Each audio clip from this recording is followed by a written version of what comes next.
ముందు నిద్రలోకి వెళ్ళారు. ఇప్పటికి నిద్ర లేవాలి. అప్పుడప్పుడు నిద్రలో లేచి కలవరిస్తుంటారు. మొన్న కూడా ఒక మాట చూశారు.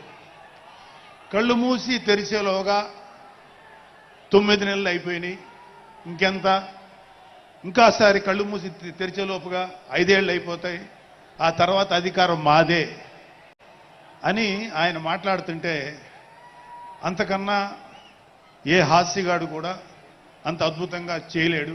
అంత అద్భుతంగా హాస్యం చూపిస్తున్నారు ఆయన. కానీ ఆయనకి నా సలహా ఏంటంటే, సార్ మీరు నిద్రలోనే ఉండండి, అప్పుడప్పుడు కలవరించండి, తప్పులేదు. ఇంకొక 20-30 ఏళ్ల తర్వాత మీరు కల్లో నుంచి బయటికి రండి, అప్పుడు దాకా మిమ్మల్ని ఎవరూ డిస్టర్బ్ చేయరు. ఇది నాకు మనస్ఫూర్తిగా నేను మీకు ఇచ్చే సలహా. మీరు 20 ఏళ్ల తర్వాత మేలుకోండి, ఆ తర్వాత మీ ఇష్టం. మేమైతే 20 ఏళ్ల దాకా మిమ్మల్ని హ్యాపీగా పడుకోమనే సలహా ఇస్తున్నాం.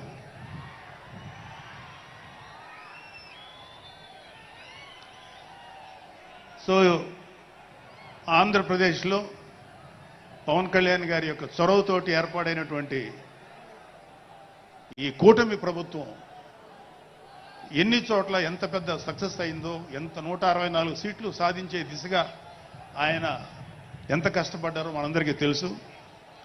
అయితే మా అదృష్టం ఏంటంటే ఇక్కడ పిఠాపురంలో జరుగుతుంది కాబట్టి పిఠాపురంలో ఎలక్షన్స్ ఎలా జరిగినాయో ఒక 2 మాటలు చెప్పకపోతే, నేను పిఠాపురంలో పనిచేసి పిఠాపురం అభిమానుల యొక్క అభిమానాన్ని చూరగొన్న పవన్ కళ్యాణ్ గారికి, అలాగే పిఠాపురం యొక్క జన సైనికులకి, పౌరులకి నేను కృతజ్ఞత చూపించినట్టు అవుతుంది. సో